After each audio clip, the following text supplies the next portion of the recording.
Donc maintenant, on va s'intéresser aux boucles avec Rust. Et en fait, Rust, il y a trois sortes de boucles. Il y a la boucle loop. Ils n'ont pas cherché loin, puisque loop, ça veut dire boucle en anglais. Il y a while et il y a for. Donc on va toutes les tester. Donc ça va être intéressant. Donc c'est parti.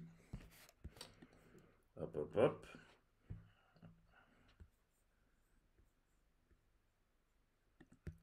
Alors, honnêtement, je vais pas utiliser loop, mais je vais vous dire ce qui va se passer. Si on utilise loop et qu'on fait println yo, on va devoir arrêter le programme manuellement puisque effectivement ça va bouffer de la mémoire.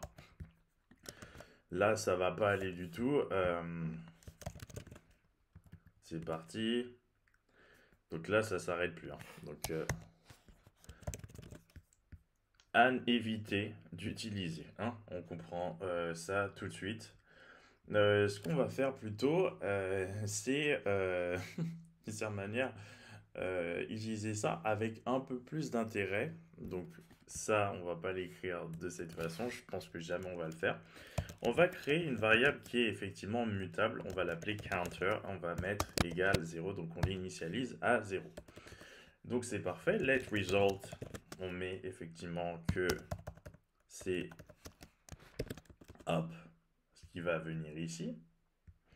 Donc on incrémente counter. Counter plus égal 1. Donc c'est fait, on l'incrémente. If counter est égal à 10, alors on va arrêter ce truc. On va grâce au break et on va mettre counter fois 2. Hop, on va s'arrêter donc avec effectivement cette valeur-là. Et on va aller la récupérer en affichant result. Print ln result. C'est parti. Hop.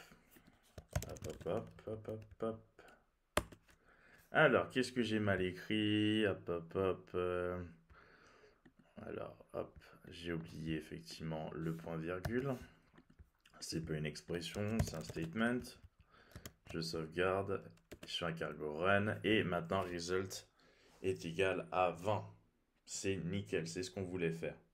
Donc, un des moyens d'utiliser un loop est en réalité de réessayer une opération qui présente en gros des risques d'échouer, afin et de telle sorte qu'on va vérifier si le thread, donc le fil, a terminé son travail. Donc, on pourrait d'ailleurs avoir besoin de passer le résultat de cette opération hors de la boucle et donc vers le reste du code. Donc c'est exactement ce qui s'est passé. Le résultat de l'opération, il est assigné à la variable result, mais ce résultat, il est utilisé dans le println qui est à l'extérieur effectivement de la boucle. Donc c'est exactement ce qu'on a fait. Avant le loop, on déclare une variable qu'on appelle donc counter, on l'initialise à 0, puis on déclare une variable nommée result qui contient la valeur retournée par la boucle.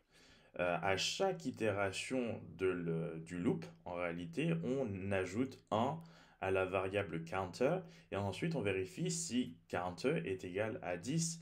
Et quand c'est le cas, on utilise le mot-clé break avec la valeur counter fois 2. Après la boucle, après the loop, donc after the loop, on utilise un point-virgule à la fin du statement, effectivement, qui assigne la valeur résultat, qui donc assigne à la variable la valeur contenue par, enfin la valeur effectivement counter fois 2, donc counter lorsque c'est égal à 10 fois 2, donc 20. Et finalement, on affiche la valeur dans result et ça donne effectivement 20.